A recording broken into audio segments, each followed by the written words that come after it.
The drama surrounding the Cleveland Browns has reached a fever pitch this season, and it feels like the NFL world can't look away. Every week there's something new, a storyline, a controversy, or in this case, a shot fired from one coach to another. This time it's Mike Vrabel stirring the pot, calling out Kevin Stefanski as nothing more than a gimmick coach. The statement alone was enough to send shockwaves across social media and sports shows, leaving everyone asking the same question. Was he wrong? Or was he just saying what everyone's been thinking all along?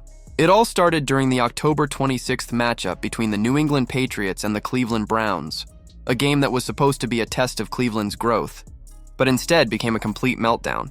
The Browns came out hot, marching down the field in their opening drive with the kind of precision that gives fans false hope. They picked up consistent yards, executed short passes cleanly, and found the end zone early to grab a 7-3 lead. But let's be honest, that's the Stefanski special. The Browns always look great when they're following the first 15 scripted plays. Once the script runs out, everything collapses. It's as if the playbook vanishes and the team forgets how to compete. That's what Vrabel meant when he said Stefanski's coaching was a gimmick. The Browns look like a team that rehearses a Broadway opening act, only to freeze once the lights dim. From that point on, it was downhill for Cleveland. The Patriots adjusted instantly, tightening up their defense, shutting down the Browns' rhythm, and exposing just how fragile their so-called strategy was. You could almost see it coming. The body language, the confusion, the quarterback staring at the sidelines waiting for a miracle that never came. Stefanski's offense stalled, and the Browns began to unravel. It wasn't about talent, it was about leadership. The Patriots looked prepared for everything Cleveland threw their way, as if they had already read Stefanski's entire playbook. And when those trick plays, the hallmark of creative coaching, stopped working, the Browns looked lost. What made Vrabel's comments sting even more was that they weren't just random. They came after a game that fully justified them. Watching Cleveland's offense go from promising to pathetic in a single half felt like déjà vu for fans who've seen this story too many times before. The Browns have been running in circles under Stefanski, strong starts, empty finishes, and post-game excuses that sound more like rehearsed lines than accountability. Cleveland fans are some of the most loyal in football, but even their patience is wearing thin. And let's not ignore the elephant in the room, the quarterback situation. The decision to go with Dillon Gabriel over Shedeur Sanders has stirred more outrage than anything else this season. Gabriel, a talented but inexperienced player, handled the first quarter well, sticking to the game plan and showing flashes of potential. But when the game demanded improvisation and leadership, he crumbled. That's not entirely his fault. He's a rookie, thrown into a storm he didn't create. Still, the responsibility for that decision falls squarely on Stefanski. Why bench Shedeur Sanders, one of the most dynamic young quarterbacks in football, for a player still learning the ropes? People tried to defend it with the same old story, Shedeur's injury, but he's clearly fine. He's been active, vocal, and even warming up on the sidelines. The problem isn't his health. It's politics. It's pride. It's a head coach making a statement, not a strategy. Stefanski seems determined to prove a point, even if it means sabotaging his own team.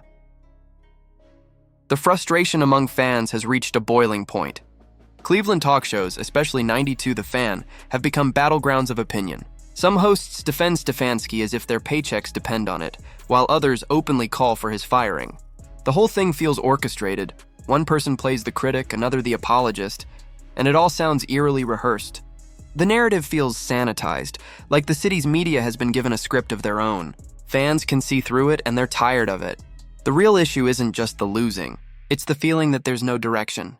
How do you expect a young team to develop when your coach seems more concerned about proving loyalty to a hand-picked player than building chemistry with his best talent? Stefanski's refusal to adapt, to own up to his mistakes, or to trust the obvious choice at quarterback has turned him into one of the most polarizing figures in the league. Every bad call, every blown lead, every predictable play call adds another crack in the foundation.